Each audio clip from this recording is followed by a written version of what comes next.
Now they get on shore. And back to the book, we passed a company of 3rd Battalion that had been pulled off the line. Its men were sprawled along the road, unshaven and ragged, wearied by days of fighting. So there's another little wake-up call. Seeing the guys that are coming off the line. Now they get into a position. This is Baker 6. Move forward, out, Captain Wilcox ordered when we all reported ready. As we started across the bean field, we were greeted by a fusillade of thwacking sounds, North Korean bullets tearing through the bean plants. Thwack, thwack, thwack, all around us. I kept an eye on my men. They crouched low, but they stayed together and moved ahead. Then the cry, Corpsman, God, I'm hit! A few feet from me. A Marine from Kaiser's platoon writhed on the ground, his hands clutching his belly.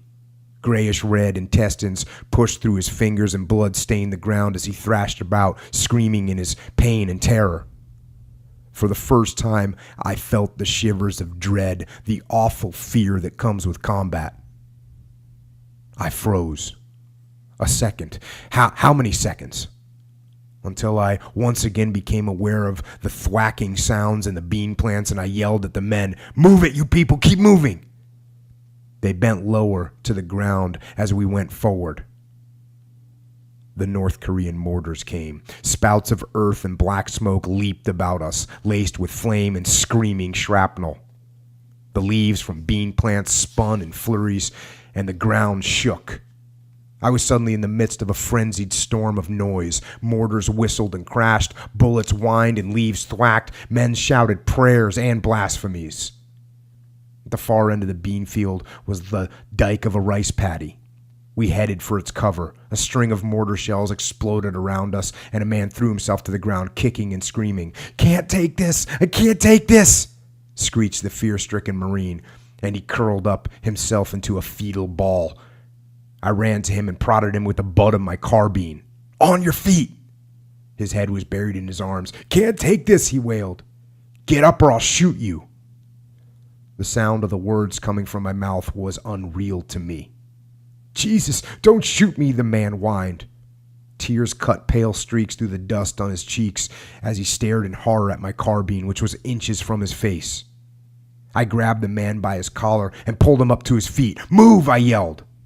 Sergeant Dale from the 1st platoon ran toward us. "I got him, Lieutenant. He's from my platoon," Dale said. So there's fear. And you can see Joe Owen is feeling fear, and he's dealing with it. And this other young Marine is feeling fear, and he's not dealing with it. Then they finally get to that dike across the field. Back to the book, I crawled up the dike to peer over the top. Smoke obscured my view, but far ahead and across the road I detected some movement. The enemy positions were difficult to locate. No flash came from their weapons when they fired. I raised my binoculars. Before I could focus on the target, however, a flurry of bullets pelted the dike, and spurts of pebbles and dirt stung my face. I jerked my head back down into cover. Beside me, a rifleman tumbled away from the dike. He made a choking sound, and his helmet bounced to the ground. Blood gushed from his head, which suddenly became a wet crimson pulp. Another wave of fear shuddered through me, a massive paralyzing force. Again, I froze, aware only of that blood-drenched face and head. Captain Wilcox's voice crackled out of my walkie-talkie. "Baker 5, this is 6, come in." The voice snapped me from my paralysis. "Baker 6, this is 5, come in, 6. I was scrambling back up the dike. I knew the skipper wanted the 60s are his mortars, 60-millimeter mortars, to bear on the North Koreans who had us under fire. "Get those guns cranked up. 5, over." "Roger that, 6, I said in the radio, "on the double." Sergeant Wingett's gun was a few yards away behind the dike, and I crawled over to get in front of it. "Stand by for HE fire mission," I called to Wingett. "Number 1 gun standing by, HE fire mission," the staunch Wingett called back. With all the will I could muster, I forced my head above the dike, binoculars at the ready. The terror of having my head blown off to a pulp was diminished by fear of losing the respect of my men. So there's a couple things there. You've heard me say you train how you fight.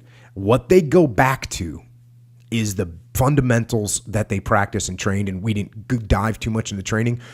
But if you've ever seen Marines in the field with a 60 millimeter mortar, I haven't seen Army guys. I'm sure they're outstanding too. But when you see the Marines setting up a mortar for a fire mission, it's beautiful. It's a beautiful thing. And this is exactly what it's like even in the 90s, 40 years after the Korean War, when I would watch the mortarmen set up a mortar to shoot. It was just like that. They'd be stand by for fire mission. And then, one of the sergeants would call out, number 1 gun standing by, HE fire mission.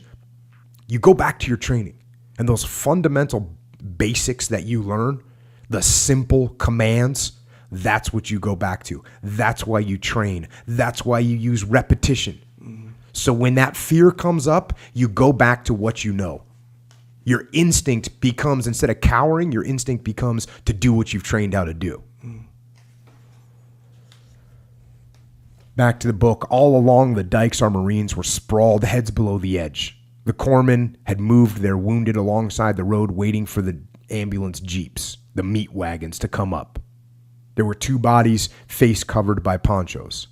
They were Baker 17's first killed in action, the KIAs. So Baker's the company that they're in. That's why they keep referring to Baker 17, 1st Battalion, Baker Company.